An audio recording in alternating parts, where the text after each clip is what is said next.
100%. I can't wait. I'm really excited. Well, I'll be watching it, yeah, I love it, yeah. Brilliant, yeah, I'm really happy, yeah. Really happy for them. I'm happy for them, excited for them, but I think the monarchy is a bit of an anachronism. Some of the reactions in London this week to this week's royal wedding. We put cutouts of the royal pair in Piccadilly Circus.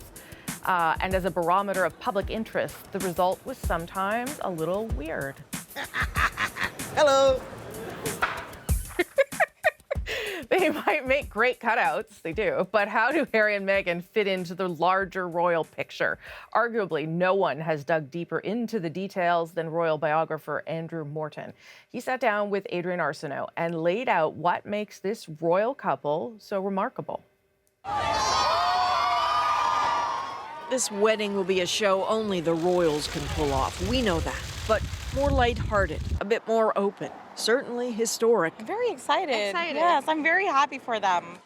An heir to the British throne marrying an American actor, divorced, raised Catholic, a woman of color, and an activist long before she met her prince. Is it true that Harry assembled some video clips from Suits to show his grandparents? From what I gather, yeah. Any sense of how that went over? Well, I'm sure it wasn't the full Monty, was it? It's quite a story for the royal biographer Andrew Morton. He wrote Diana, her true story. Now he's written Meghan, a Hollywood princess. We met in New York to talk about Meghan Markle's moment. And this wedding, he says, that will lead to a certain royal ancestor spinning in his grave right below all the festivities. He'll definitely be spinning in his grave.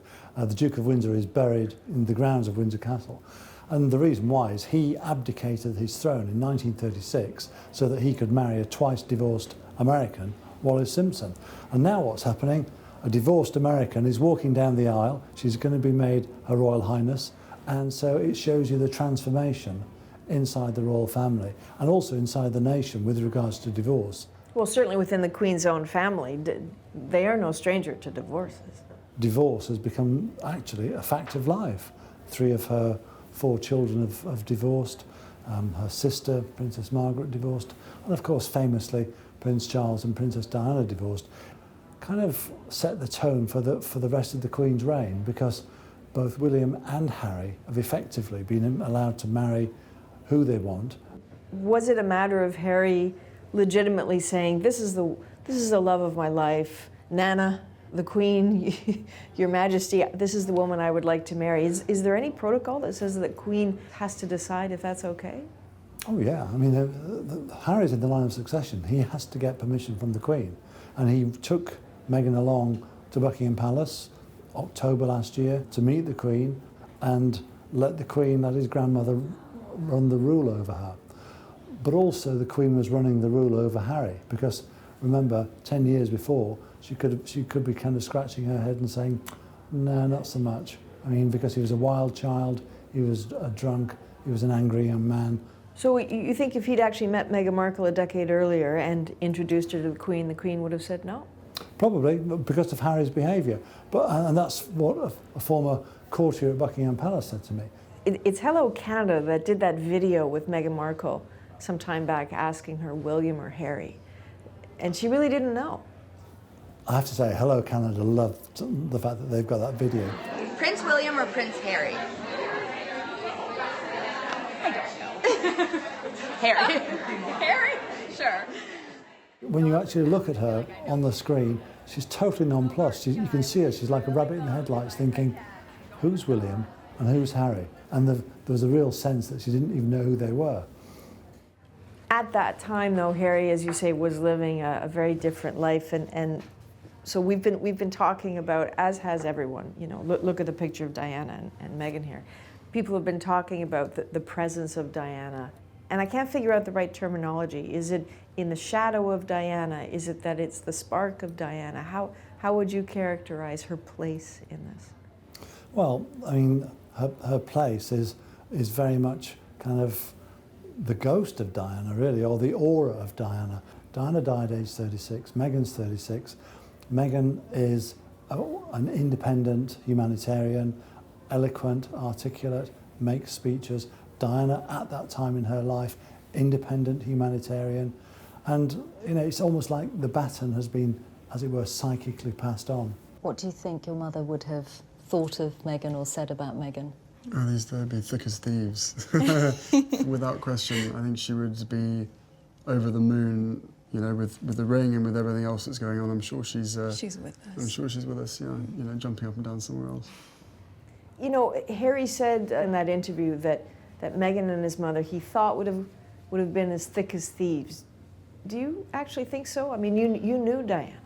She would have loved the fact that he has a spring in his step, he's whistling a merry tune, he's a man reborn, and the fact that Meghan's making him happy is what most parents want for their children.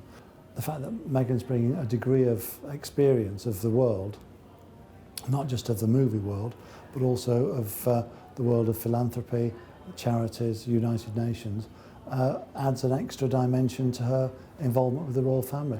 And that, again, would have impressed the late princess. And so when you went to Pasadena to spend some time there learning about Meghan Markle, you probably had a sense of her activism already, but what surprised you about what you learned about the degree she was interested in that? Well, quite frankly, I was very surprised, the fact that she was so young. I mean, you know, the fact that she was debating and discussing issues like the first Gulf War, aged 10, and that she was leading a demonstration, making placards, was interesting. What's the dishwashing liquid story? Aged 10, she's organising demonstrations. Aged 11, she's notorious in school for writing letters to food corporations complaining about sexist advertising on a Procter & Gamble campaign for dishwashing liquid. Women are fighting greasy pots and pans. And she thought that was wrong. She thought that it should be people. And her dad said, well, write to them.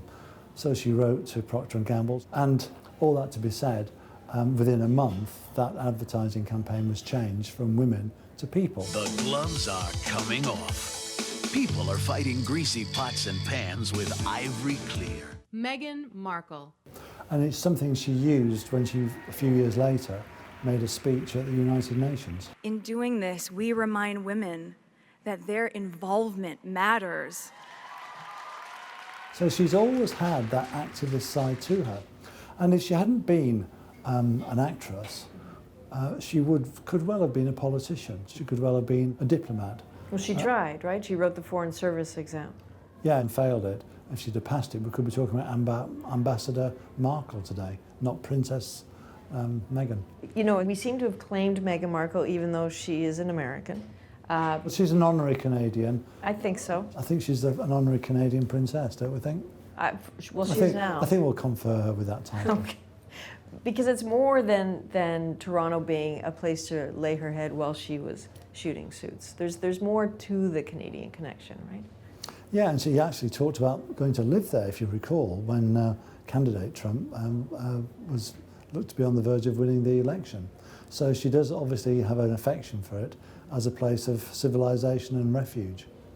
Did it mean something for Harry as well? We look at some of these pictures of him as a little kid playing with Diana and William. I mean, does Canada mean a bit of anonymity for him, a bit of freedom? Canada's always had a special place for most members of the royal family. And it's interesting how many royal princes have fallen for Canadian girls over the years.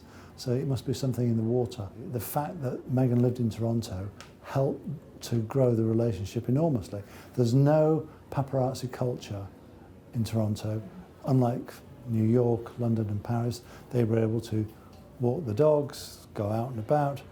So in a way, Toronto was the perfect ground. It was a very fertile ground for a royal romance to develop. You know, when we talk about Harry, as you were watching him grow up, at what point did your heart start beating a little harder out of worry for him? Well, the time after the funeral, where it seemed to be a very lost young man, and there are some pretty telling pictures of him emerging from Bougie's nightclub, since closed down, very worse for wear, and trying to start fistfights with paparazzi photographers. Well, that was somebody who was very much out of control. What saved him? Well, he says himself that coming back from Afghanistan 2008 with 3 British soldiers badly injured and a Danish soldier in a coffin was something that really gave him pause to think about his future responsibilities. And it was the germ of the idea for the Invictus Games, which, as we know, were held in Toronto. How are you there? Hi. Hi. Nice to meet you. It's Morning Invictus. Great. Did you get a chance to see the guys come by?